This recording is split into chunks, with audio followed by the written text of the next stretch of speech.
Hi, everyone. My name is Krista Bartik. I am a hairstylist, influencer, and educator. You can find me on Instagram, TikTok, YouTube Shorts, and Facebook at Color by Chris. What did you bring us to drink today? So I brought us 2 ice waters. Cheers. Cheers. Gotta stay hydrated, ladies. That's like the lamest drink. I've watched all the other drinks on your shows, and they're all like really fun drinks. And then I'm like, ice water. Why did you pick ice water? I feel like I don't get enough hydration, so like this is such a good reminder to me, but I want to hear from you. I grew up in the house, like we didn't have soda in the house. And when we did, it was like a very special occasion. So I just became a water girl. And to this day, I still just prefer water over anything else. Stay hydrated. How many cups a day do you think you have? So I have my Awala. It's like the 30 ounce or maybe 32, I think. And I try and drink at least 3 of those a day. So we go for it. Sometimes it happens, sometimes it doesn't. When I go to the back and mix color, I like intentionally try and take at least like 5 sips of my water bottle because you're talking all day long, you're with clients, you're running back and forth. You don't have your water bottle in front of you. That is such a pro tip. You have like almost like a little ritual with it. I actually had a client in the wedding industry and she was the one who shared that with me. It changed my life. So now I drink 3 Awalas a day. Wow. Well, this is nice and crisp. So thank you for bringing water for us. I'm going to leave so hydrated. What would you say is your creative edge? I would say my creative edge is the salon experience. So when a client comes to the salon and before they even walk foot in the salon, they see my social media, that develops some trust. They walk in the salon, the way they're greeted, they're offered a drink, a beverage. When they sit down in the chair, I want to make sure they feel seen, heard, and then at the end of the day, walk away feeling beautiful, better than when they came in. How has the way that you interact with clients changed from the start of your career to where you are now? Oh my gosh, it's changed so much because over the past 8 years, I've built so much confidence behind the chair. And that's been the biggest thing in the way my salon experience has transpired for my clients and my communication to them. Because I'm more confident in my skills, I'm able to better communicate to my client. So someone comes to the salon, they show you a photo. How do you translate that into reality? What are you looking for when you see these examples? It's really, really hard because nowadays a lot of the photos we see online are, one, either AI generated, which we can look at that and find out what it is that clients like about it. But 9 out of 10 times when clients show us photos of the look they're going for, it's not even about the hair. It's genuinely about the person in the hair. So first thing I do is cover the face. Like I use my thumb and I literally cover the face because I'm like, I want you to actually pay attention to what's happening on the hair.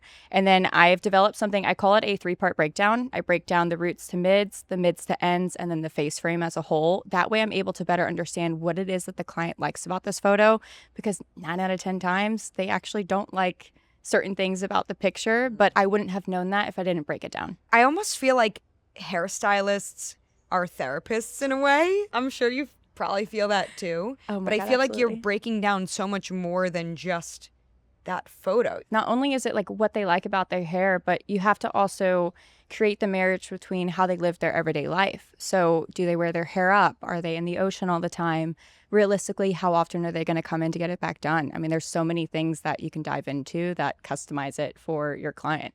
And without that extra attention to detail when it comes to client communication, you could give someone something that maybe they didn't want. And I feel like that is probably a lot of pressure as a hairstylist to bring the vision to life and make someone walk away feeling great. But how do you manage even those moments where maybe someone sees it and they're not a huge fan of how they're looking at themselves in it? I think how you handle those moments says a lot more about the type of hairdresser you are than the client themselves. Typically in those moments, it goes back to the consultation because that communication, that first 15 minutes of the appointment is the most important part of the entire experience. And a lot of stylists tend to skip over it because they're ready to get started. Maybe there's a time crunch. But if I have a client who's unhappy with their hair, I go back to, okay, where did I go wrong in that first 15 minutes? And that next time I can grow from this and look at it and change. taking the extra 15, 20 minutes to adjust that to make sure you have a one lifelong client and then two, someone who's leaving your chair feeling super happy, it's so worth it. And that's where you kind of have to separate the emotional side and say like, hey, this is a business at the end of the day. And I need to make sure my feelings don't get in the way of this, because at the end of the day, every hairstylist wants clients to love their hair. And if a client ever feels something they're not happy about, like we always ask to reach out and like let us know. We have a 2-week policy here at the salon. So if somebody ever reached out within that 2-week policy, like come in, we're gonna get it right. We want you to love your hair. It's so personal, the work that you guys do, because you're like really giving people more than just a hairstyle. Like you're giving them confidence in themselves, and for them to look in the mirror and say like, wow, I feel like $1 million. I feel like I can go out in the world and be my most confident self after this. It's so special, like watching I've seen tears in the chair because they're just so happy, or I see a lot of moms who don't take time for themselves. And so typically the hair salon is the first time they will leave their newborn for longer than an hour. And so seeing them leave the chair and just feel so happy, like it really is special. It is kind of like therapy, and it's around the same price. So I love that. If you're in San Diego, you gotta book time with Chris. If you had to give someone advice on how to like get into the mindset to listen to someone and to really like be intentional, are there any tips you'd have about just getting into that mindset intentionally? Yeah, I think it's really important to find something that fills your cup. As a service provider, we're filling others' cups constantly. It's really important to make sure that we fill our own cup before we pour into others. This is like very personal. Like you have to find something that works for you. I intentionally wake up a little earlier in the morning to make sure I have at least 30 minutes where I could just sit there and drink my coffee. And it's so simple, but having 30 minutes of coffee time really allows me to set my intention for the day. It allows me to relax, and it allows me to pour time into myself before I come here to the salon and pour time into others. Oh, what a good piece of advice. Yeah. As someone who's not a morning person traditionally, it can be harder to wake up, but when you do, you just realize how much better you end up showing for other people when you don't feel like you're just jumping right into that meeting, jumping right into that work. I mean, you can go for a walk. You can even do it at the end of the day to like decompress. Such easy, simple advice that can literally like change your whole day.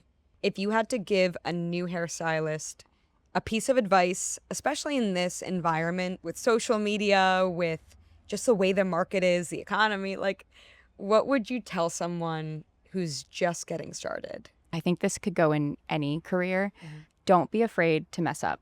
I had this chat with my assistant back home in North Carolina recently, and she's like, I'm just so afraid of messing up. But when I look back at the past 8 years of my career and the moments I grew the most from, it's the moments that I messed up. And those moments shaped me into who I am today and how I handle those situations. And I now know the solutions to those problems because of those moments. So messing up is honestly the best thing you can do for yourself. You got to dive in head first and make the mistakes and embrace the mistakes. Something that people need to hear more of. Just giving yourself a little bit extra grace to be like, okay, if I mess up, it's all right. We forget that mistakes are meant to be made. And so it's important to share that. And I try and share that through social media as well, mistakes that I have behind the chair. And I get so many comments on those posts of people are like, wow, like, thank you for sharing this. I needed to hear that. Now we're going to jump into our Fast Five segment where we get to know a little bit more about your daily rituals. Okay. Are you an early bird or a night owl? A night owl. I wish I was an early bird. I want to be an early bird. I'm more creative at night. The juices are flowing. What do you typically have for breakfast? Oh my God. I actually eat the same thing every day. Some sort of like pancake, waffles, and coffee every day for the past like 26 years of my life. And the only times where I didn't eat anything other than that was when I was traveling and when I was out of pancake batter. So I like love my pancakes. My grandmother used to make these really tiny, almost like silver dollar sized pancakes. So I've added that into my routine. What is your favorite hobby right now? I mean, I love Pilates. I have been a Pilates princess for 3 years now, and I'm still running on that high. I'm about to hit 400 classes, and I'm so ready for that number. It's just like a milestone. You set a goal, you see it, and it like really motivates you.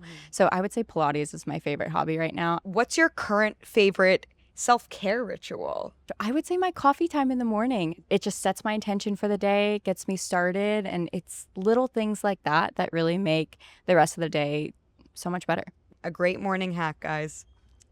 Who do you go to for advice? Oh, I'm going to say my mom. My mom's who I go to for advice. She's been my number one cheerleader since starting in this career. She's the only person that I've said my crazy ideas to, and she's never once looked at me and said, you should tone it down. She's always looked at me and said, you should reach further. And that right there just like projected my career. And honestly, I couldn't be more thankful for my mom. Shout out, Jan. Shout out to your mom. Would younger you even believe all the things that you've accomplished up until this point? Younger me would believe that I did it because I've always stayed so positive. I have tunnel vision. If I see something I want, I don't stop until I get it. And so younger me would believe it because I've always just gone for what I've wanted, and I haven't stopped until I've received it. Well, I know she'd be very, very proud of you. Krista, thank you so much for coming on Creative Edge. Thanks for having me. Of course. Cheers. Cheers. One last sip.